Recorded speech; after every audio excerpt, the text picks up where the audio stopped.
I'd like to reconvene this meeting. This is the Special Committee on the Canadian Mission of Afghanistan, meeting number 15, and we are now following up on a study of the Canadian mission in Afghanistan, and I would like to just briefly read you the motion that was passed by the committee. It was agreed that the committee invite the Minister of Foreign Affairs, the Minister of National Defence, and the Chief of the Defence Staff to appear on Wednesday, October the 27th, 2010, to speak to the developments affecting the conduct of the Canadian mission in Afghanistan. And I would like to welcome to our committee today the Minister of Foreign Affairs, the Honourable Lawrence Cannon, the Minister of National Defence, the Honourable Peter MacKay, and the Chief of Defence Staff, General Walter Natinchuk.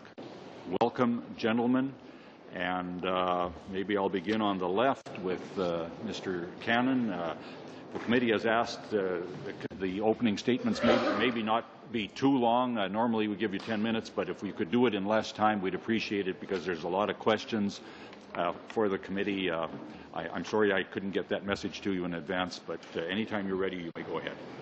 Thank you, Chairman. And of course, that message was delivered, and hopefully I'll be able to get it done within 7 minutes. So. Monsieur le Président, c'est un plaisir pour moi d'être ici. Mr. Chairman, I'm pleased to be here today to appear before distinguished committee members and to report on our mission in Afghanistan. First of all, I'd like to pay tribute to the work of our servicemen and women, especially those who have been wounded in carrying out their duties in Afghanistan, and above all to those who have given their lives for Canada and for their fellow Canadians. Our development specialists, diplomats, and capacity-building experts who are working in difficult and often dangerous conditions to improve the lives of Afghans and the capabilities of the Afghan government. Now, in addition, I wish to acknowledge the Special Committee on Afghanistan's visit to that country. Judging from your report, it is clear that you saw firsthand the importance of Canada's work in Afghanistan, as well as the importance of connecting the Afghan government to its people and then connecting them to their government. La situation de l'Afghanistan demeure instable, mais les événements marquants survenus. The situation has been marked by certain events which are discussed in the report and which will be discussed in the next report. And we see in the report there are important indications of progress. For example, last July, there was the International Conference at Kabul on Afghanistan. More than 70 partner countries, organizations and international organizations and financial institutions marked a critical step toward greater Afghan leadership to secure, stabilize, and rebuild Afghanistan. This event was an important step towards increasing the Afghanistan's capacity to increase its reconstruction. Realistic priorities on moving toward a more secure, prosperous, and democratic Afghanistan. More important, it sets out clear timelines for the Afghan government to assume lead responsibility for safeguarding its people, building its economy, and reforming government institutions and services. Parliamentary elections were held on September 18th, and we still await the final results. Although marked by numerous incidents of insurgent violence, the elections did not experience a single significant complex attack. Over 90% of planned polling centres remained open nationally, and the election involved millions of Afghanistans as candidates, campaigners, workers, as well as voters. Même s'il est encore trop tôt pour se prononcer sur le résultat des élections, il faut remarquer que while it is too early to pronounce on the final results of the elections, the government of Afghanistan and its election bodies showed a greater capacity to plan for this election and ensure that voters were able to vote. However, announcement of preliminary results on October 20th points to a considerable amount of fraud, and 1.3 million ballots have been disqualified out of 5.6 million cast. We have supported efforts to enhance the capacity of Afghan electoral institutions. Canada and the international community welcome the Government of Afghanistan's commitment at the Kabul conference to further electoral reforms in order to strengthen the Afghan electoral process. Another notable event from the reporting quarter is the National Consultative Peace Jirga, which was held from June 2nd to 4th in Kabul. It was attended by some 1,600 Afghan participants, 20% of whom were women. Sustainable peace in Afghanistan. An attempted insurgent attack on the day of the Jirga during your visit was effectively countered by Afghan national security forces, helping to underline the progress made in building ANSF capabilities. A key outcome of the event was the establishment of a High Council for Peace to provide leadership for the peace and reconciliation process, a commitment President Karzai fulfilled on September 28th with the announcement of members to the Council. We have also said that reconciliation must be Afghan-led, and so Canada and the international community stands ready to support them within the framework generally accepted by the international community. Comme vous le savez, la mission canadienne en Afghanistan est fondée sur... As you know, Canada's engagement in Afghanistan has been defined and guided by 6 specific but interrelated priorities, as well as 3 signature projects. Our efforts to improve the delivery of basic services is the focus of the 9th quarterly report, which covers the period April 1st to June 30th, 2010. During this period, 2 additional targets set by the Government of Canada in 2008 to guide our activities and investments in Afghanistan were achieved. First, the area released as free of mines and remnants of war has surpassed 500 square kilometers. Additionally, 2 infrastructure projects at Sarposa Prison were completed for a planned total of 19 infrastructure projects. Efforts, the Kandahar Provincial Reconstruction Team Training Center provided basic training to 87 Afghan National Police officers. Afghans are starting to see the benefits of the work we are doing in the security sector. According to recent polling conducted across Kandahar province, 60% of Kandaharis now see themselves as safe in their communities, and 46% see security as improving. Only 1 in 6 Kandaharis see security as getting worse. In closing, Mr. Chair and colleagues, we must always remind ourselves that we are trying to help the Afghan people rebuild in the midst of a conflict. While progress has been difficult, we must also recognize the progress. Notre engagement à l'égard du peuple afghan est clair. Le Canada Our commitment to the Afghan people is clear. We are working harder than ever with Afghans and closer together as an international community to create the conditions for a more prosperous, better governed, and more secure Afghanistan. Thank you, Mr. Chairman. Thank you, colleagues. Thank you very much. It was done under 7 minutes. Minister McKay, if you have an opening statement. Thank you, Mr. Chair. I'll try to be just as succinct and cover some new material. Members of the committee, chers collègues, always a pleasure to be here with Minister Cannon, Canada's Chief of Defence Staff, General Walt Natinchuk, and all of you to discuss recent developments concerning Canada's mission in Afghanistan. I've had the opportunity to return to Afghanistan recently with Minister Blackburn and General Natinchuk.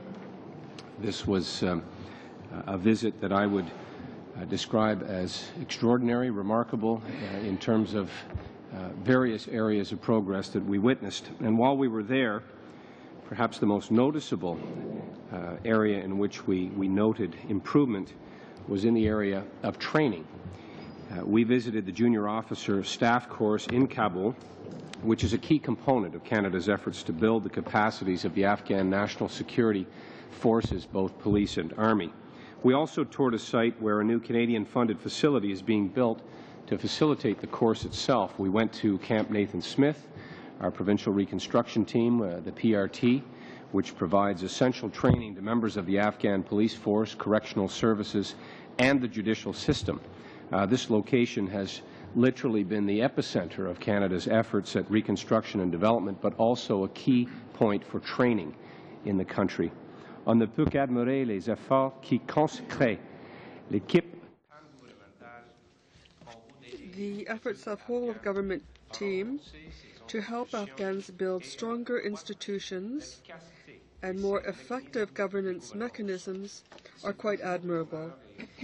And it's always an honor and a privilege each time to see firsthand the amazing work that our men and women in uniform and their civilian counterparts are carrying out on behalf of our country. Their dedication to the mission is truly remarkable. They all share an unswerving desire to make things better and to truly improve the lives of Afghans. We had a chance to meet directly with the representative of Canada in Kandahar, Tim Martin, who gave an exceptional brief and an overview of some of the positive changes that he has witnessed in his time at the PRT, along with Bill Harris, who is the United States senior representative. And they have been working very closely, along with, of course, our military personnel, including Dean Milner. This committee knows well, and having been to Afghanistan yourself, that the parliamentary motion requires us to prepare for the drawdown of our forces at the end of the combat mission in Afghanistan. And so General Natinchuk will speak directly to mission transition and logistics in a moment. Having said that, the men and women of the Canadian Forces are committed as ever to their tasks and to the whole-of-government effort.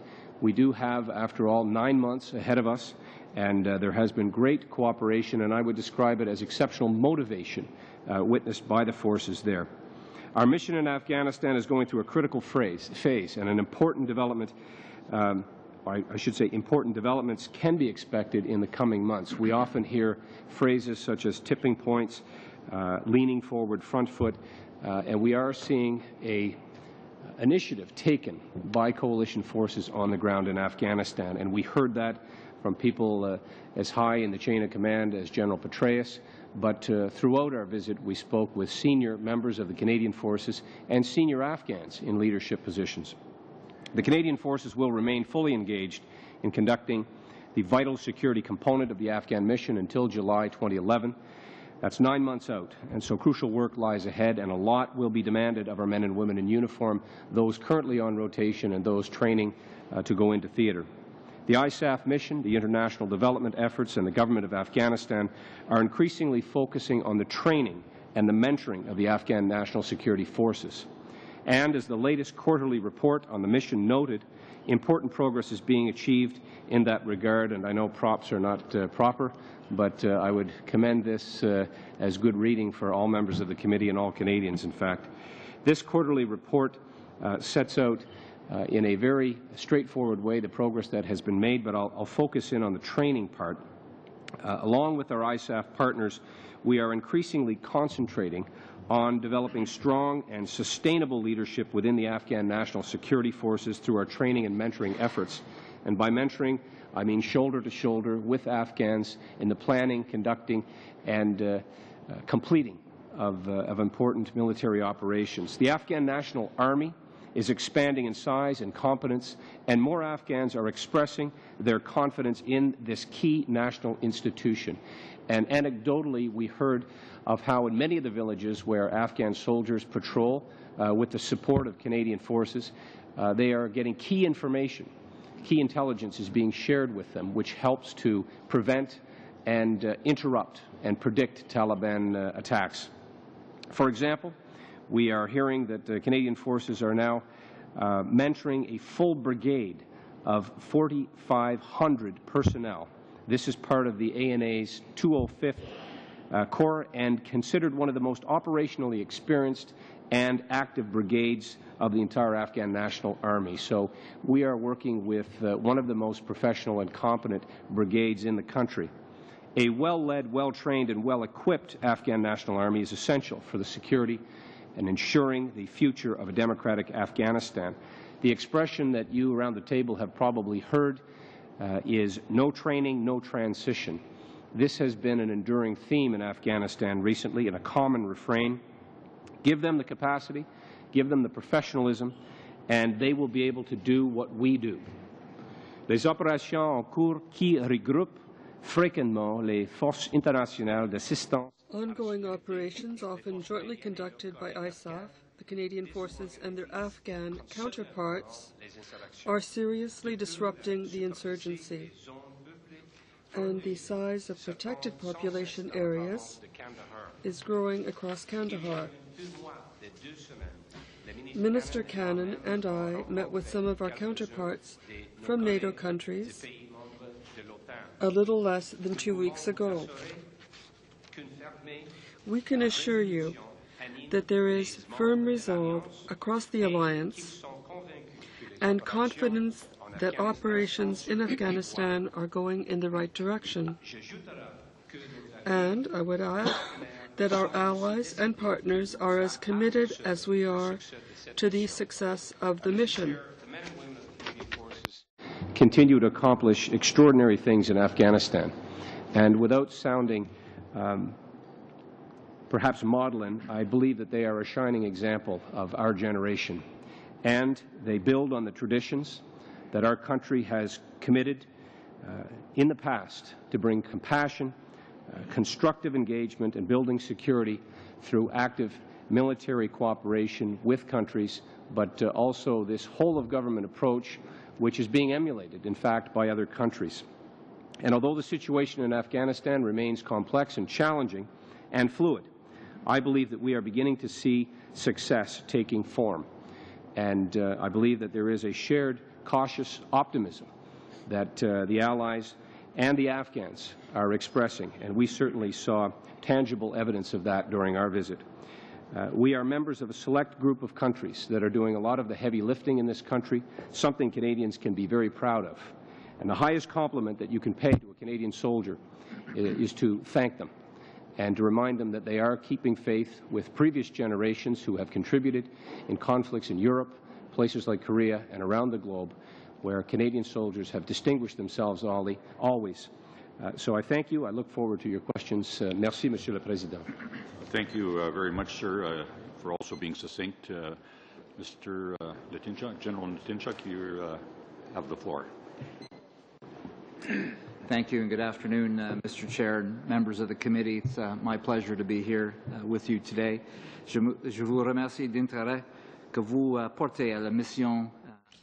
Thank you for your interest in the mission in Afghanistan and for your support for the Canadian forces. I would also like to thank you for your visit to Afghanistan in June of this year. It was appreciated by our men and women in uniform. One of the lines I used to use when I was on operations is the further you were from the sound of the guns, the less you understand about the mission. And therefore, when you go into Afghanistan, you can see the full context firsthand and get the experience. And you can also see how things have changed. The United States' uplift of forces is causing things to change rapidly in Afghanistan. And they've changed even since your own visit in the spring. Since your visit, the U.S. has continued to surge more forces into theater. Last year, there were 3,000 NATO troops in Kandahar province, mostly Canadians, and 3 Afghan National Army battalions, or Kandaks. Today, the number of NATO troops in Kandahar province has quadrupled, and they've been joined by an additional 10 battalions, or 10 Kandaks, by the Afghan National Army. And with the surge have come more of the essential enablers needed to change the direction of the mission. For the first time, what we're seeing is that NATO is finally approaching the point where the troop density and enabling capabilities needed to mount a counter or an effective counterinsurgency and counterterrorism strategy. Also, thanks to NATO training mission, we have seen the Afghan Army leadership and the capability continue to develop. They've always been brave, but now they're assuming greater responsibilities with confidence. In more and more cases, they are planning, mounting, and leading their own operations. During our Thanksgiving visit, it was compelling to see Afghan battalion and company commanders step up and brief the Minister and I on the tactical situation in the Panjwai and Dan districts. And while on the road ahead remains long and hard, I think we're seeing some encouraging signs that the context of the mission may be changing favorably. We're beginning to see some signs of success. And we can thank our men and women in Afghanistan, military and civilian, for the changes we are seeing. They're doing absolutely fabulous work, and they're motivated to be there, and they can see the difference that they are making. I'd also like to talk about the mission transition. Le mandat de forces canadiennes en Afghanistan prendra fin. We have 9 months left in the mandate for the Canadian Forces mission in Afghanistan, and I've been very clear with all members of the CF that we will work to implement the direction and timelines as directed in the parliamentary motion we understand orders. The combat mission will end in July, and we will completely withdraw from Kandahar by December 2011. This is a big task, but I want to assure you that the planning for the withdrawal of Canadian forces on this timeline is already well underway. In cooperation with our NATO and our ISAF partners until the end of our military missions in July of 2011. I've told our folks that I want them to focus on making a difference each and every day, next week, next month, right until the end of our military mission. What we aim to achieve in Kandahar is a seamless transition from the Canadian Forces to our allies that will allow our partners, that is, our other government departments, ISAF members, and Afghan security forces, to continue building upon the progress made to date. Our planners at Canadian Expeditionary Forces Command and Canadian Operational Support Command have been working on end-of-mission planning for months in consultation with all of our many stakeholders. Their planning will determine what we will do with the equipment and materiel we have in Afghanistan. Some of this equipment will be returned to Canada. Some of it will be sent for repair and overhaul facilities both at home and abroad, depending on what makes most sense. If analysis demonstrates that the material is deemed surplus, then we'll dispose of it. We are well on the way to developing a plan that makes good sense and has required authorities and the appropriate oversight needed to make the right decisions about what we do with our equipment and materiel. The bottom line is that all of these decisions will be focused on delivering the best value for Canadians. Of course, the return of material and equipment will be challenging. Our planners have been hard at work, and I'm confident that we have a plan that will work. Our operations in Afghanistan will not be affected during this period, and we anticipate meeting all of the mission closeout timelines. We're planning to move low-priority and low-value material overland to a seaport where it will be shipped by sea, but sensitive material like communications equipment will be shipped directly to Canada by air.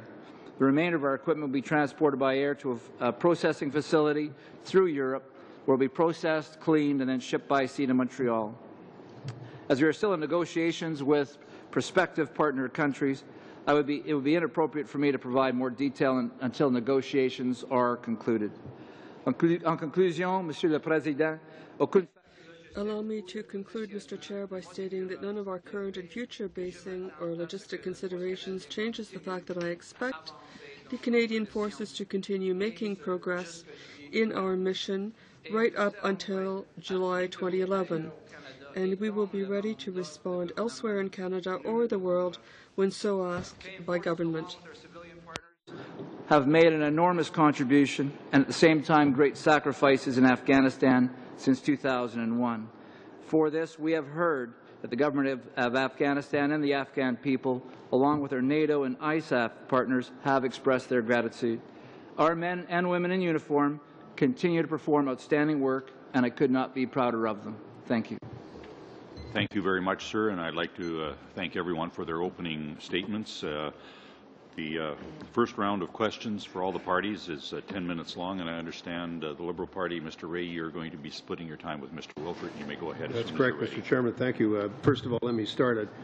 Even though it's going to eat into my time, I want to just express our appreciation to General Atinchik and in particular, General, if you would, I know, continue to convey to the men and women in uniform, despite what they might hear politically from time to time in the House of Commons, how strongly supportive we are of their effort, how much we've made an effort to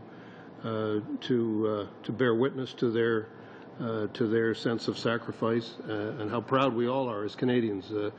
This pride does not touch partisanship, and I think it's unworthy of anyone to suggest that it does. I just want to say with some considerable emotion how struck we all were when we went to Afghanistan on our last trip by the courage, as well as by the real deep competence and the real sense of pride that we had as Canadians, that there was a Canadian way of doing business in Afghanistan that was shared by everyone we met whether they were in uniform or whether they were civilians, whether they were diplomats, or whether they were brigadiers or colonels or privates, it didn't matter. I think we were all struck by that, and struck with a great sense of pride in what was being done. It's in a sense because of that sense of pride and sense of competence that I must confess that I was really quite taken aback by the crisis in the relationship with the UAE, which was allowed to develop apparently over a period of many, many months. So my first question would be to Mr. Cannon, and would be to ask him if he could tell us how many times since the arrival of the UAE ambassador earlier on in this year, how many times he had the opportunity to meet with the ambassador in private to discuss what the concerns were, what the issues were, which touched not only on the landing rights issue, which has been well discussed, but on a number of issues around visas and around the relationship. The minister could just tell us how many times he met with the ambassador. Just a short one. I know the minister is more than capable of handling himself, but I just want to remind members and witnesses that any discussions of specific interaction between the government of UAE and the government of Canada would not be for public dissemination. Okay. Well, I don't think the number of times the minister has met with someone is a matter of great secrecy. I understand. Go ahead, Mr. Minister. Mr. Speaker, Mr. Ray, I think the larger issue here is Canada's relations with the United Arab Emirates. Our relations are robust. They include cooperation in commercial, political, economic, defense, and regional security matters. The UAE is currently Canada's largest merchandise export market in the Middle East and North Africa region. We exceed $1.3 billion in 2009 and making Canada the 17th largest export market. Approximately 125 Canadian companies and organizations have a presence in the UAE. Canadian business councils in the UAE have more than 250 members, more than 2,700. I should say 27,000 Canadians live and work in the UAE.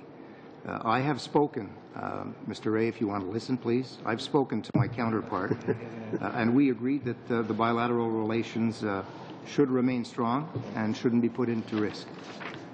I didn't hear an answer to my question, Mr. Cannon. I responded to you by saying that I spoke to my counterpart. No, you didn't. I asked you a specific question because I've been advised that, in fact, you've never met with the ambassador in private. You've never had a discussion with the ambassador.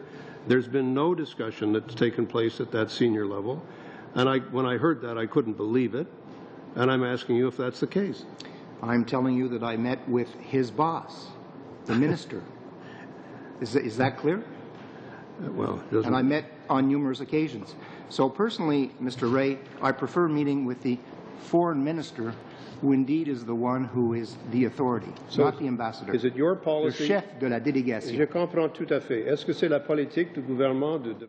I understand perfectly. Is it the policy of your government to not meet with ambassadors who are here in Ottawa? Is that the government's position? Not at all. Well, in that case, you did not meet the ambassador. Personally, I said that I met the Minister of Foreign Affairs of the UAE, who has, you'll understand, more power than the ambassador. I understand perfectly, but I'd like to know why there weren't efforts deployed to deal with this problem. This is not a recent issue. And I understand that the decision of the government to not extend the use of our Camp Mirage has caused problems for our Canadian forces and for our NATO allies. You can't deny that. So why did you not have a specific meeting? Mr. Ray, again, what I'm saying is that I met the minister. I will not discuss here about operational aspects are we had robust discussions, our relationships are good, and we intend to maintain excellent relations. You're asking me in a very simplistic way how many times I met with certain persons or individuals. What I'm saying is that I met with the Foreign Affairs Minister of the country in question on numerous occasions. Mr. Chairman, thank you, Ministers. Thank you, General, for appearing. In putting this motion forth, the concern obviously is the impact of the closing of Camp Mirage. And again, I don't want to get into operational issues, but again, and Mr. McKay, Minister, obviously this is very significant given the planning that has been going on, and the General indicated that he wants to see a seamless transition. Can you first of all confirm, is November 5th still the date that Camp Mirage will be closing? Yes, that's the date. And that's on track? Correct. And so, through you, Mr. Chairman, if November 5th... That's Monday, yes. So if, in fact, November the 5th is the date... No, it's Friday. It's Friday. That's the date. Then the implications for the seamless transition, how do you have a seamless transition when the one major piece of our operations is now being closed? In terms of alternatives and the implications both in terms of cost and in terms of effect on personnel, can you enlighten us as to that? Because the real discussion we want to have later on, obviously, is what happens as we go forward. Sure. Of course. Thank you, Chair. Thank you for the question. As part of prudent military planning, there's always contingencies, and if one thing I've come to understand and respect about the Canadian Forces is that they are tremendously adept at adapting to circumstance, and there is a continued effort to have plans and more plans should circumstances change. What we're talking about here, obviously, in the drawdown, which will occur 9 months from now, we will use an alternative location, an alternative to Camp Mirage, which would have been the point at which we would have transported or transitioned a lot of the material that we have in theater. Alternative locations will now be utilized. It's also fair to say that as part of this transition or drawdown, as General Natinchik has indicated, these efforts will be aided in large part by the new equipment that we have been utilizing, the C-17s, which allow us to transfer large amounts of equipment, large pieces of equipment. That C-17 aircraft has been a godsend, both in the operational excellence in Afghanistan, but it's also been used, as you know, in places like Haiti and Jamaica for humanitarian relief. So we have enabled the Canadian Forces with new equipment, new transport planes, Chinook aircraft, UAVs, heavy equipment, trucks, tanks, artillery. All of that new equipment will be brought back to Canada through an alternative route which will no longer include the UEA. Through you, Mr. Chairman, Minister, so you can assure this committee that, in fact, this seamless transition will in fact go ahead. And secondly, sure. at some point, Minister, as far as the implications are concerned, and you mentioned the C-17s, at some point, I certainly believe that this committee, probably in camera, needs to look at what the cost is going to be versus what it would have been had, in fact, Camp Mirage not closed. We clearly have seen this has been a rocky road with UAE for at least for a number of months. So I would think at some point, Mr. Chairman, it would be very helpful to know what is going to be the cost implications as well. And I take the General certainly at his word, and I certainly, Minister, your comments with regard to the seamless issue, because that's absolutely critical. Thank you very much. Thank Mr. you. Beauchamp. Thank you. Merci, Monsieur le Président, et je veux souhaiter à mon tour. Thank you, Mr. Chairman, and I'd like to welcome the two ministers and the Chief of Defence Staff. Now, I've been in Afghanistan quite a few times, and I've seen the way Canadian troops work, and I think that what they do is absolutely exemplary, and I'd like to wish the Royal 22nd, the 22, as the Minister may know, I was with the Royal 22nd, the 22. I parachuted with these troops, This is a regiment of which we are very proud in Quebec, and we want to wish them the best of luck. Now, I hear the same thing all the time. And this is over 7 years I've been hearing the same thing. And I listed 3 of the things we hear all the time. We hear about the priority of the government developing positively, and there has been progress. And they say that we're at a turning point where things are going to be even better. Now, we hear this a lot. But what I have here in my hands is a study by the Center for Strategic International Studies, and it says just about the opposite of what you say. And there are slides here and graphs which would really challenge your point of view. And these aren't just anyone who has provided these documents.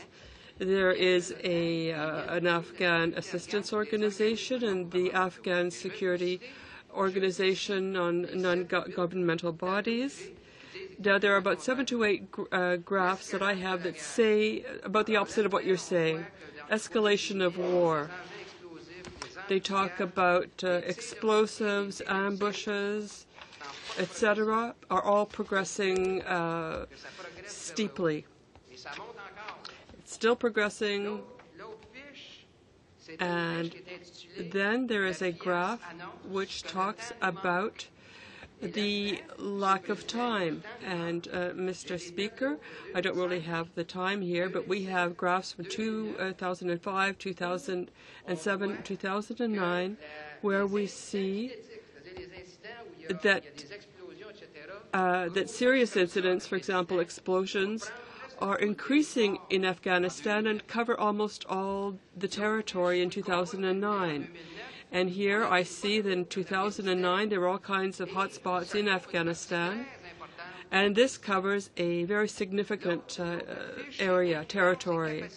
And here I see that the number of insurgents per district, there are red spots and orange spots on this territory, which shows the influence of the Taliban in Afghanistan, and it covers more than 3/4 of Afghanistan, so this is not extraordinary progress. And here I have something on attacks per month, and it continues to progress up to 1,300 attacks a month in 2010. And here I have the explosion of IEDs. And in 2009, the curve starts to mount absolutely steeply. There have been 963 in the south of Afghanistan in 2008 and 2,570 in 2010 in the south. So numbers of members of the coalition killed in action has also skyrocketed. So can you explain why? You've been saying that since 2004 everything is wonderful, everything's rolling along smoothly. The Center for Strategic International Studies is an internationally recognized body, and I think that their reference documents are very serious. So why do you always put on your rose-colored glasses? What's the date of this study? It was tabled here October 5th, 2010. Well, I haven't seen that particular report. I have one in my hand. It's dated the 12th of October of this year, Mr. Chair, that talks about public opinion trends and strategic implications. This report verifies much of what we saw and what we heard anecdotally in Afghanistan. So I personally would lean towards accepting the word of the people that have been on the ground in Afghanistan for a sustained period of time. People like Tim Martin, the Rock, who lives at the provincial reconstruction team just outside Kandahar City, outside the base. Our ambassador, who makes frequent trips down to Kandahar from Kabul and is in regular contact with our officials, but also with Afghans and his counterparts in the ISAF mission. I would also like to mention the efforts of Governor Wessa, who, while born in Afghanistan, is in fact a Canadian citizen and did a great deal of work in British Columbia at the University of BC in the agriculture field, and has made a tremendous contribution and is at great risk to himself and his family, going out into villages and towns throughout Kandahar, throughout the district that he represents, and doing outstanding work on behalf of our country and on behalf of Afghans to bring about the sense of confidence in their own government and in the efforts that are being made internationally. So, yes, there will be reports, there will be continued tracking. We're doing that as well, as mentioned.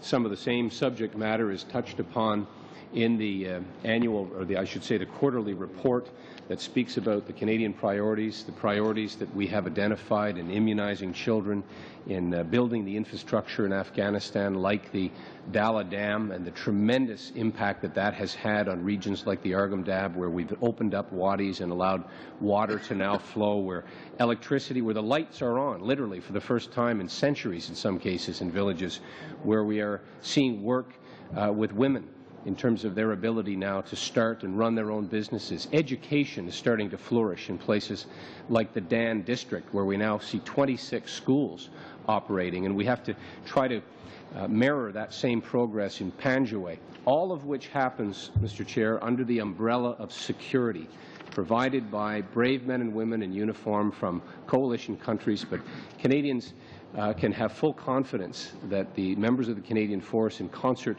with all of the government partners and the Afghans, are truly committed to seeing the security last and the implications of the reconstruction and development projects spread throughout the South. And we are seeing as well further engagement from the Afghan government, which I think is also a very encouraging sign. President Karzai, as Minister Cannon mentioned, took part in a shura in the Argham Dab region that was attended by hundreds, and we are seeing increasing evidence that those participants are getting off the fence. We're seeing Afghans now accept the reality that the Taliban are not coming back. And I think that also denotes a shift in public attitude, and that is also reflected in this most recent survey that came out of Afghanistan that was put forward by the SHAPE staff at NATO.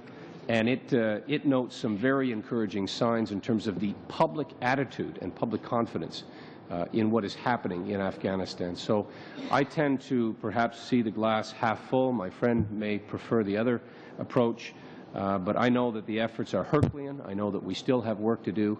And I'm extremely encouraged by the efforts that are being put in by Canadians at all levels. And I also would ask my friend to keep an open mind about other reports that seem to indicate otherwise. 1 minute. Mr. Chairman, I find it a pity that they are denying reality. Today, I got 8 documents that I have in my possession. I have about 50 documents on other important issues in Afghanistan, including how people react to members of the security forces, about the trade in heroin, and all this contradicts what the Defense Minister just answered. So I won't say that the ambassador is not telling the truth, but I have graphs that say exactly the opposite. Okay. Thank you very much. Mr. O'Brien, please. Thank you, Mr. Chair, and thank you, Ministers, for coming. First, before I go, I would like to say, on behalf of my colleagues on this side and everything, to General Natinchuk and the Minister, to thank very much your forces in Afghanistan for the excellent arrangements they made for us, both for our security as well as for looking after us. They went out of their way to ensure that we actually got a very good picture, and it was one of the best trips that we made despite all the challenges. And we did find that they do face challenges with all the this thing. Let me just make it in a very simple form and say it is a theater of war. Right? I mean, you actually have to be on the ground there to certainly realize that you are actually in the middle of a war. You know, I mean, it's not a place to go for a tourist destination or anything, but a real this thing. So we were very proud of what our soldiers were doing, and on behalf of all my colleagues here, we want to say thank you very, very much. Thank you, sir, for the excellent job they're doing. Now, coming back to the question of our involvement in Afghanistan, which we have been there for a while now, and the quarterly report that comes and gives us the advancement that has been made in Afghanistan. So I'd like to ask the Minister of Foreign Affairs the question that came out yesterday on the transparency from Berlin about Afghanistan being the second most corrupt nation in the world. Now, you know, Canadians are extremely concerned to the fact that our mission ends in 2011, combat mission, but we are going to be staying there for the development mission, and so we'll continue. But we really need to now hear Canadians from us that their aid money and everything is going and is being well spent. So perhaps you could give us the insight there, Minister.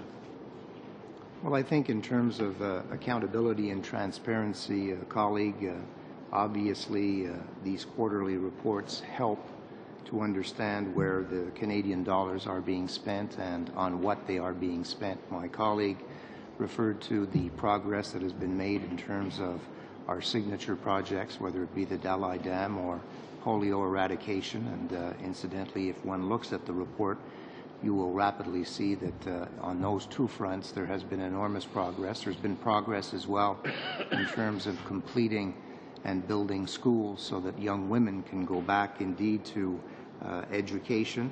As you know, 2.2 million women now are in schools. This is something that previously was not taken into consideration. No, I think that when you look at the quarterly reports, one can obviously see that there is momentum, that the Canadian dollars, that money that Canadian taxpayers give to the government to make sure that development and aid is well used. The Chief of the Defense Staff related to the important work that's being done in terms of training security forces as well as the Afghan National Army. Those are dollars for which Canadians can be very proud. And I'll conclude by saying that I did participate not only in the Kabul conference, but I was also present in London as well as at President Karzai's inauguration, where there was a commitment by the President to address this whole issue of corruption. And he has taken upon himself, as well as his government, to make this a priority. So, needless to say, members of NATO, as well as the ISAF membership, are keeping a very close watch on what is taking place. But I want to reassure Canadians that in terms of the tax dollars that they confide in this government, we are making sure through the quarterly reports that those dollars are accounted for and that they are getting, indeed, the right amount of bang for their buck, literally. No, thank you, Minister. Just before I go to my next question, about the UAE that the opposition was asking, and your answer that we have excellent relations with UAE. I think Minister McKay has stated on many occasions in his answer that the time we were down at Mirage, the government of UAE did take very good care of Canadians and Canadians. So you have on many occasions thanked them. So I guess it's appropriate to thank the government of UAE for allowing us to use the Camp Mirage and all these things and have been a good host. Well, Mr. Aubrey, you're absolutely correct. We've been using both military installation as well as the port in the UAE for more than 9 years. And so to that extent, they have been very supportive of Canadian forces, and they have always treated Canadians and Canadian forces with the utmost respect and dignity. They continue to support the drawdown at that particular base. We will have a closing out ceremony to, in fact, thank them and acknowledge the support that they provided us in our operations. And we are, and that was without compensation, I should add. They were not charging us for the use of that facility or the port. So we are grateful, and we do extend our thanks for the graciousness and the very practical and positive support that they provided to Canadians during our time in their country. Minister, from our trip, I can just state it's a very, very hot place. Dubai is a very hot place, and the water that they supplied us, drinking water and everything, for their courtesy. So, they did take care of us, the government of UAE, for us. So I join you in thanking them. Now, Minister, Canadians, while we look at the overall mission in Afghanistan, not many Canadians also see what other things we are doing, aside from the school signature projects that we are doing. We are also involved in helping stabilize the region with Pakistan. Pakistan is no matter what we say, Afghanistan and Pakistan, with the big border that they have over there, is quite a challenge. And I think I would have you advise Canadians, telling us of our role that Canada plays in ensuring that that part there is stability in that part of the border. Thank you for the question, colleague. I think one of the initiatives that is noteworthy, well, perhaps two initiatives that are noteworthy in terms of regional cooperation. First one is the Dubai process, and last year when I had the opportunity to come and speak with the members of this committee, I did outline the work that was being engaged by Canada in terms of bringing both Pakistan and Afghanistan authorities together. You know, they have an important border between these two countries, but they don't have any infrastructure. They don't have any way of managing that border. And so at the very outset, we engaged both parties to be able to bring them to the table, to have them speak with each other, to recognize the importance of this issue. And as time moved on, we were able to get them into not only a dialogue, but into actionable items that eventually will serve, I think, the purpose of better managing the border between both countries.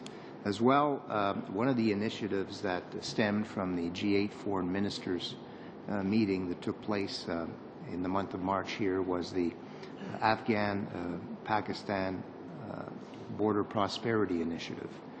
This initiative, colleague, was put forward in order to be able to strengthen the economic, I'd say, conditions in certain areas of Pakistan. The World Bank had a number of feasibility projects between both these countries, whether they be feasibility projects to look at rail linkages between two communities, or to look at infrastructure, highway infrastructure. The whole idea here is to be able to make sure that the inhabitants of these regions can prosper from economic development, can prosper from economic growth, can get out of the dire situation within which they find themselves. Both governments bought into this process. Both governments recognize the importance of working in a collaborative fashion to be able to strengthen the economic areas along the border region so that it doesn't sour and become a haven for insurgents. On the contrary, it needs to be strengthened so that people can rely and get a good job from this. Thank you very much. We'll now move over to the NDP. Mr. Harris, please. Thank you, Chair, and I will be sharing my time with Mr. Doer. I'll take about half the time. And first of all, General Natinchik, I want to, and all of you, thank you for being here, but I want to say to all of you that our trip to Afghanistan last June was a real eye-opener, and that I think all of our committee was extremely impressed with the the quality of our forces, with their competence, with their professionalism, with their commitment to serving their country, and each and every engagement was at the utmost level of professionalism. Ambassador Crosby and others who we encountered as well. I think we all who were there were particularly impressed with the work of the individuals who were involved in the counter-IED efforts, and the extreme courage shown by these people to save the lives of their fellow soldiers and others who were using these roads struck me as being particularly engaging. I think Canadians have every reason to be extremely proud of the soldiers, the men and women who serve in our armed forces in Afghanistan, are taking the risks and making the sacrifices that they did. So I want to just acknowledge that up front. And I also, to you, sir, last November you appeared before the Defense Committee, and I must say provided with terrific clarity the plans for the withdrawal from Afghanistan in accordance with the parliamentary motion, the end of the combat mission in July, and the complete withdrawal of forces by the end of December. At that time, you indicated that not only was the combat mission ending on July, in July, but that that was the beginning of the withdrawal of forces as quickly as possible. I just want to ask you, your statement today is not as specific as that, but that you haven't been asked the question, so I'm asking it now. Are we still committed to saying that once the combat mission ends, that we are withdrawing our troops? Obviously, it's going to take people to, and 6 months is the expected timeline to get everything out and to get the equipment cleaned up and on board. If you're going to do, as you say here, continue the mission exactly till that date and in full operation, we understand that it would take time. But are you still committed to beginning the drawdown of troops immediately? And could you elaborate on that a little bit? Well, thanks very much for the question. Right up front, the answer is yes. If I can just put a preamble, first of all, thank you and thanks to everyone for the great comments about the men and women of the Canadian Forces. I think we've realized once again through this experience in Afghanistan that we don't take a backseat to anybody. When it comes to man for man, woman for woman, and what we do as a force, right from the most junior private right up to our senior leaders in theater, we have proven ourselves once again. Things that we knew before, we've proven once again. And again, thank you very much for the special recognition of the counter-IED folks, because they save lives every day. And you realize the number of cases they respond to is absolutely tremendous. We are still working to the transition of the military mission next summer. And I use the word military mission. Some folks say combat, but if you look at the PRT, the training mission, supported development, all the things across the board, what we in the military do, I call it the military mission. And so we are working with our allies, specifically Regional Command South, which is the ISAF headquarters in the south of the country, with regard to the transition dates, and we're looking in the June-July timeframe next summer, in order to meet the parliamentary motion remit to be out of the country by the end of 2011. So that's the timeline we're working to. We aren't specific yet on the actual dates of handover of various areas of responsibility, as we recognize that Regional Command South headquarters will be transitioning over the next little while from a British-led headquarters to an American-led headquarters. That new commander will get on the ground, develop his plans, and then with the troops he has allocated, then work on detailed plans in terms of what areas, such as Dan District and Panjwai District, which you visited, at what point are those areas going to be transitioned to other NATO allies. And so we are still working to transition in the summer of 2011, and we are putting that into June and July of 2011 in order to draw down such that we're out of the country by the end of the year. And again, logistics is always tough. It's tough in this area. We saw how some of the routes into Afghanistan were interdicted this past few months. That will create challenges if interdiction continues, but yet from our planning standpoint, we are working towards the end of 2011 date. Thank you. I'll pass it over to Mr. Dewar. Thank you, and thank you to ministers and the General for being here today. I wanted to come back to Minister Cannon and ask the question that Mr. Ray had probed, and I respect, Minister, your comments about meeting with the Foreign Minister, but I just have to say, if I could give an example, if it had been the Ambassador of the U.S. who said he wanted to speak with you and meet with you about an important issue regarding relations, and considering we've heard from everyone the important relationship that we have with the UAE, the fact that they've hosted us for free, that, you know, if it was another country, say like the U.S., that you would actually say, no, I met with, you know, Minister of State Clinton, I don't need to meet with you. I find it hard to believe that you wouldn't meet with Ambassador Abdullah. He's been here since, well, March would have been this March 2 years. Do you think it's reasonable, if we're going to have a really robust relationship with a country as important as UAE, that you would not meet with him? And I have one other thing, is that there are other issues that have come to my attention, and they're around visas. They're around, it's about tending to our garden, I guess. And I know that he was posted before in France. He could pick up the phone and talk to Minister Kushner. He could talk to President Sarkozy.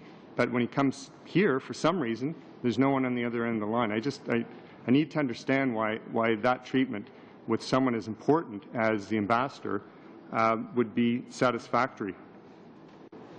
Well, the premise of your question, Mr. Doer, is hypothetical when you compare it with the United States. It depends on the circumstances, and it depends as well on the issues at hand.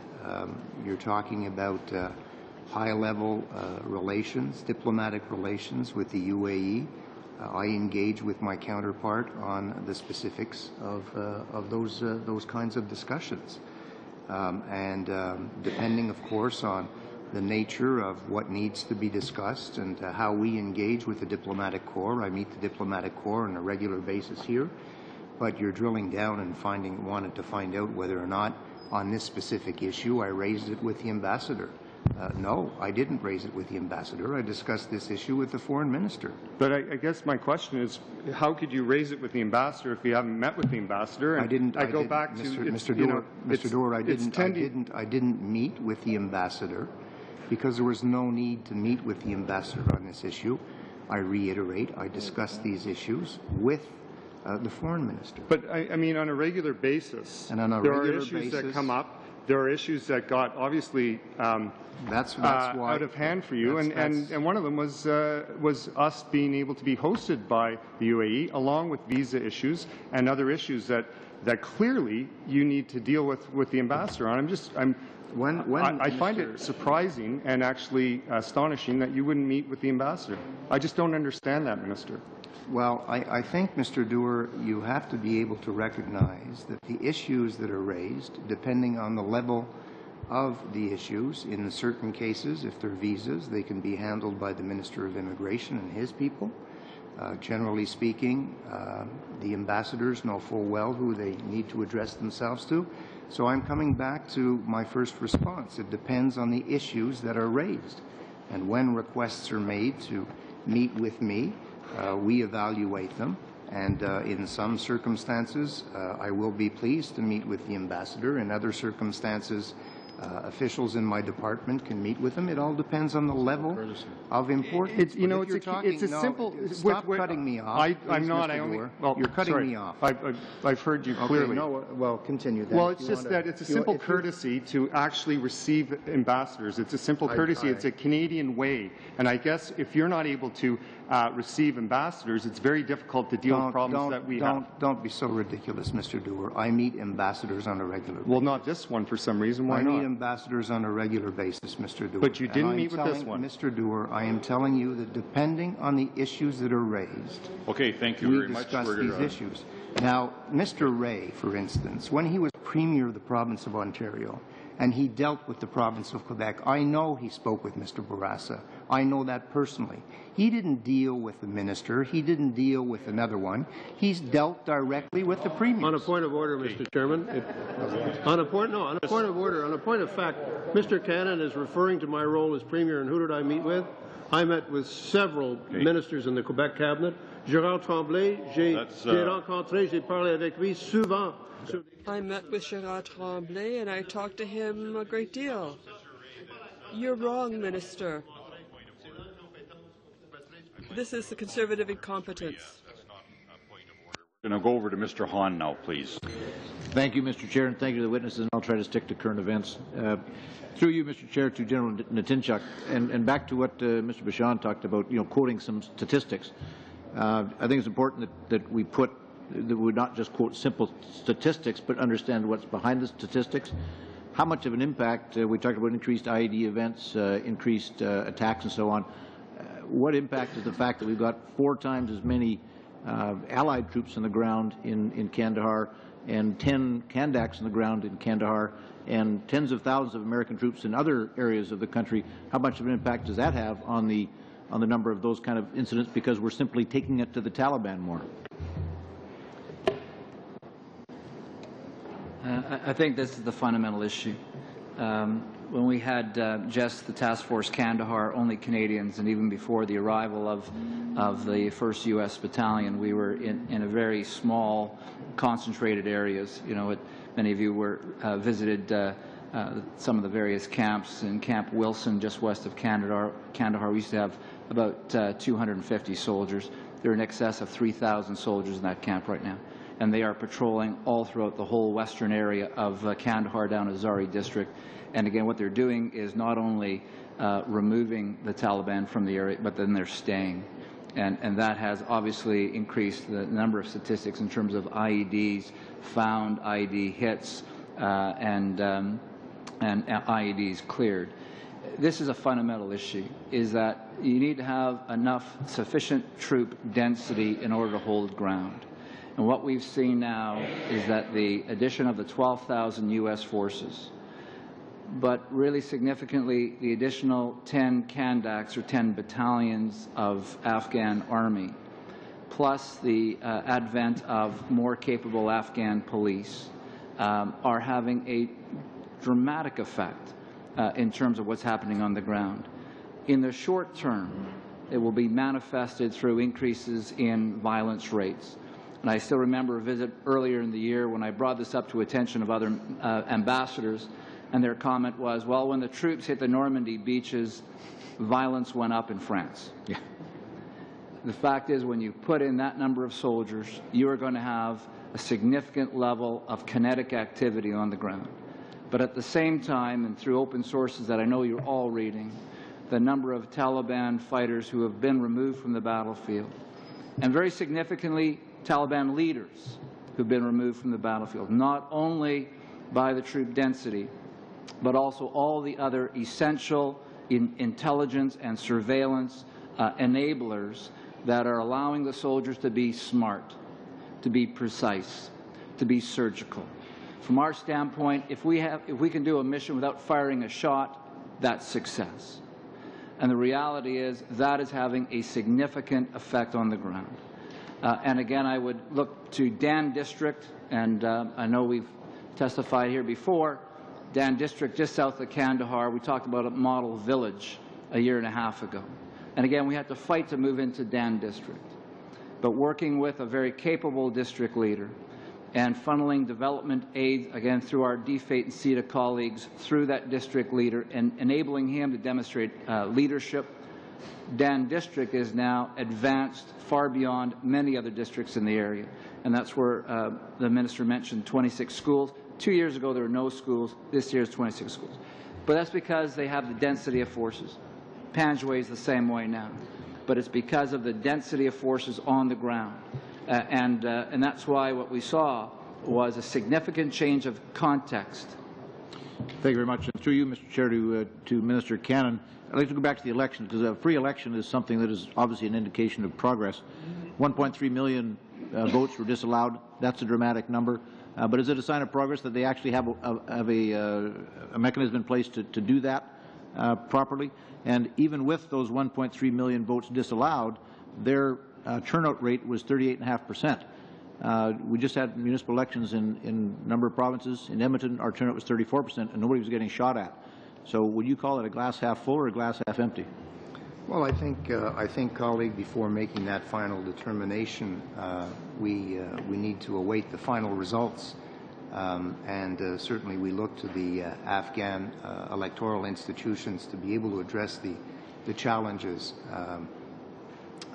that come forward, and particularly in a transparent fashion. We obviously commend the people of Afghanistan for having organized and campaigned and voted in these elections under extremely difficult circumstances.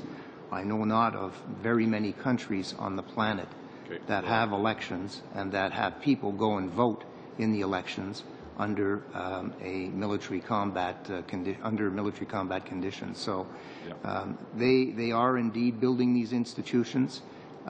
Yes, it is a long task. They have to keep at it.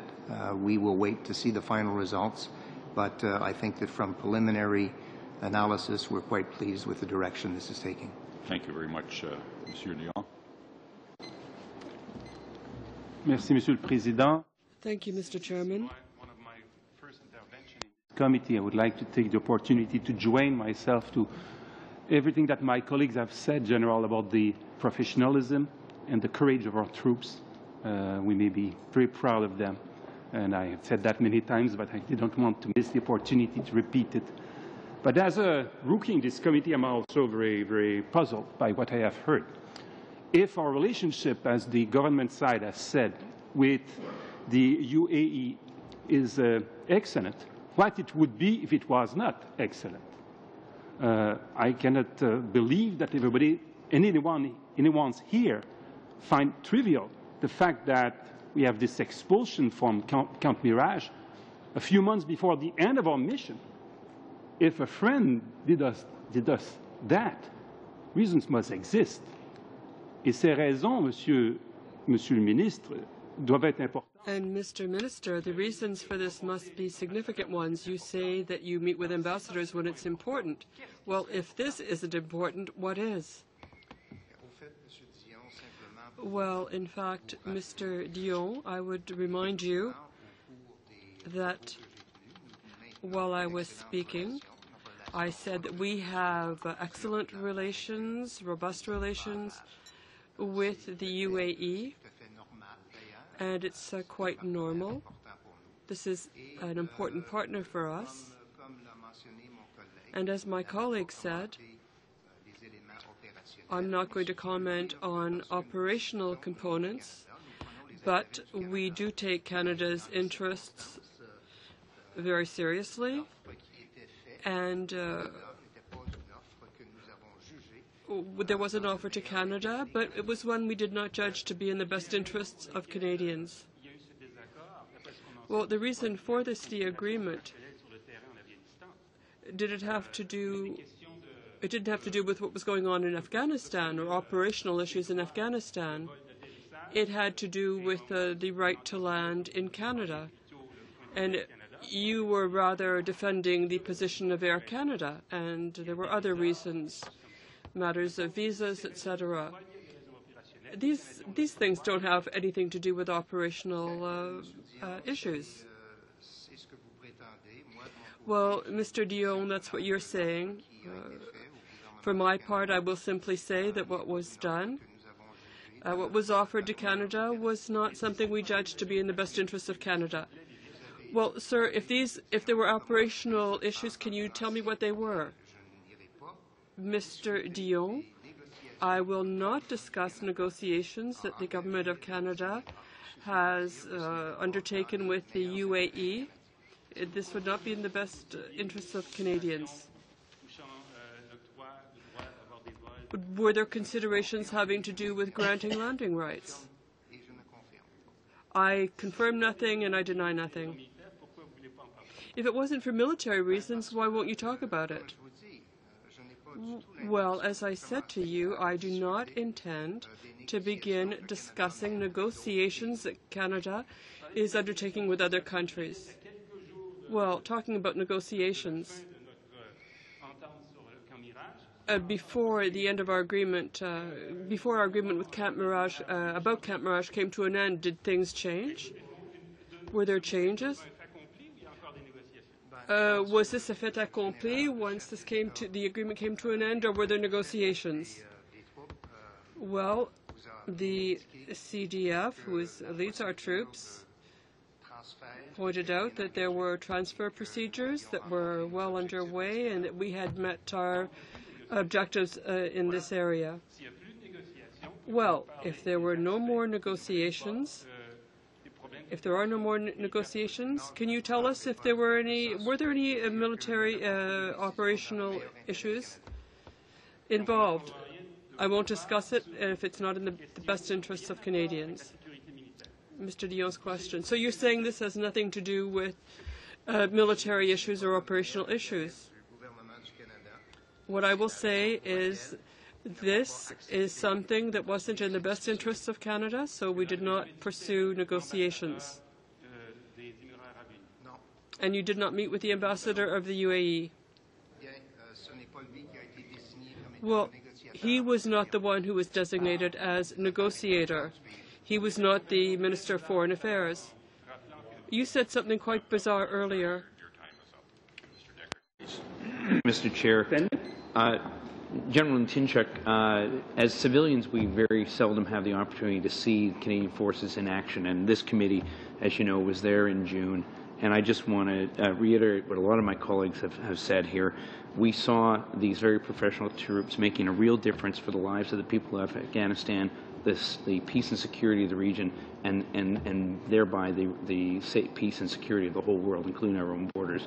And I hope that you'll take it from all of us back to the people under your command about how much pride the Canadian people have in what they're doing there in Afghanistan. Thank you very much. And as Minister McKay, you have said that their efforts on our behalves really do equal and honor the service and sacrifice of all the veterans that have gone before them in the service of our country throughout our history. And I certainly feel that, having seen the professionalism of our troops. So I want to reiterate that comment as well. And Mr. Cannon, I don't want to leave out the very good people working for the Department of Foreign Affairs, CEDA, and the other government and non-governmental Canadian organizations in Afghanistan. And they are also making a very significant contribution to the lives of the people of Afghanistan in very challenging conditions, and I was very, very impressed with every one of them that I met there, and all the people that I met from other countries praised the Canadians. They praised the Canadian forces. They praised the Canadian government officials for their professionalism and their expertise, and I think that's something that all Canadians need to know and be very proud of. One of the things we heard about, Minister Cannon, was the Canadian government-led program to encourage participation of women in governance. And I understand, and I was encouraged to hear, that there are a very significant number of women in the Afghan Parliament.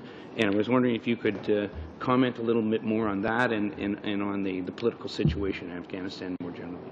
I think the government, thank you for that question. Let me premise that by saying that, yes, our Canadian military and civilians are present in Afghanistan, but there are over 3,000 Canadian civilians as well as military personnel all around the world, Haiti and Afghanistan, obviously, and Darfur and the Sudan, that are part of UN-led initiatives, and we're extremely pleased and proud of what our people are doing. In terms of we have seen some improvements regarding the situation of women in Afghanistan over the course of the last several months. As you know, we're working to strengthen security in all target districts by ensuring full community participation in school security through consultations with community leaders as well as elders as part of an education, the local council, the Shura. It's a system that was established by the Department of education. We support, of course, a full range of projects to increase women's legal rights and access to education, maternal health, the labor market, and political office. And today, Afghan women represent 27% of the parliamentarians that are elected. Approximately 6 million children are enrolled in schools nationally, and as I mentioned at the very outset, roughly 2.2 million of these are women, young girls. There are more than 290,000 women have access to small loans and saving services across the country, and Canada continues to work with the government of Afghanistan and groups to improve the rights and lives of women and girls in Afghanistan. Thank you, Minister. Mr. Chair, I'd like to share my time with Mr. Kerr. Yeah, there's less than a minute. Go ahead, sir. Yeah, that's good sharing. Thank you. Ditto on all the thanks and all the sort of stuff that was mentioned. And this may go to either minister. It's on the capacity building that's been talked about so much, both on the ground militarily, obviously, in the training, but also in the infrastructure and so on. So my question, I guess, is at what level are we that we would consider successful on capacity building, and when would we reach a point where, as the public often says, when are they ready to take over? I know it's a quick question, but I'd like to hear an answer. I think I'll defer this to General Latinchuk, because it really is a military measure of capacity. But what I can tell you is that the Kandax, as General Latinchuk mentioned, have demonstrated increasing proficiency in both the planning and the execution. And in Kandahar in particular, because of the high level of contact, as you can expect, the capability is coming about out of necessity, but we are seeing the numbers increase, the professionalism, and the way in which Canadians train. And Mr. Ray, I think, put his finger on it earlier in his opening remarks about the type of respect and decency and understanding and cultural awareness that Canadians have is on full display in the manner in which both military and police train Afghans. And that is noticed, and it, I believe, accelerates the ability that we have to impart the skills, the tools that Afghans need to take over this important security duty. Thank you very much. Monsieur Darnell, from the bloc, please. Go ahead, sir. Oui, messieurs les ministres et monsieur le général. Yes, ministers, general. We began with very optimistic statements on your part, and then my colleague pointed out that there was a study carried out by a very serious American organization which contradicts completely your way of seeing things. The organization says that there are more and more attacks, more deaths, and far more territory that is controlled by the Taliban. And these observations are ones that are to be added to other serious observers, such as the journalist Michel Rimet, who writes for La Presse, who's been writing on this subject for some year. Is it possible that they could all have been mistaken over these years? And that what really may be happening is what happened to the retreat of American troops from Vietnam in 73-75, which led to a collapse of the regime in Saigon, which they basically abandoned, left behind them. If this is the case, then this might explain the attempt to the part of President Karzai to achieve a rapprochement with the Taliban. Now, this would mean that all the efforts, all the sacrifices, all the lost lives would have been in vain. Would the is there anyone in the Department of Foreign Affairs or the National Defense Department who is examining this as a serious hypothesis, and they might look at how we might, in this hypothesis, try to limit damage as much as possible. Well, in your hypothesis of drawing apocalyptic comparisons to the Vietnam conflict of over 50 years ago, I don't know if the Americans or anyone else for that matter are drawing any analogous information, but there have been reports, there have been numerous reports that track both the level of violence, public confidence, that, as we have done in our own report, track the indicators of progress in terms of education, immunizing children, infrastructure investments, the way in which we are making a real and tangible difference in the day-to-day lives of Afghans. Those are the harbingers of progress, in my view. It's difficult to quantify hope, optimism for the people of Afghanistan, but anecdotally, as I mentioned earlier, we are seeing increasing evidence of Afghans cooperating with their own security forces in identifying the threat, pointing out where the bombs are being planted, the individuals, the Taliban themselves, being informed on, if I can use that term, as far as who poses threats to villages and communities that we are sworn to protect, and working with the Afghans in that regard. So reports like the one that you and Mr. Bashar have relied on heavily in your question give us a snapshot in time. I think General Natinchuk's very sage words about how the increase in the physical number of soldiers that we have now engaged in southern Afghanistan, in places like Panjwai, where we know the Taliban were deeply rooted and embedded in communities. This is, after all, the spiritual homeland of this terrorist group. So there's increased contact because the contact has been initiated by more soldiers. You know, the reference to there being an increase in violence in France on the beaches of Normandy is analogous. And I think those are historical lessons that we can look at when we attempt to liberate communities and villages and engage in military operations to remove the Taliban from the battlefield. Inevitably, this will be gauged by groups like the one you've referenced as an increase in violence, followed by, we hope, an increase in sustained peace and stability. And after these clearance operations have occurred in some villages, then we can forward the very real attempts at building their infrastructure, asking them, as Canadians do, which I think is uniquely Canadian in our attitudes of how can we help? What do you need? Do you need a school? Do you need a new facility to treat people who are ill? Do you need water? Do you need electricity? What are the programs that we can bring to you? Do you need seed for crops to replace poppy? All of these efforts that Canadians are made happen when we're able to create a condition for success, that is, bring the violence down. And in order to do so, in some cases, we go with Afghans in an attempt to enforce the peace.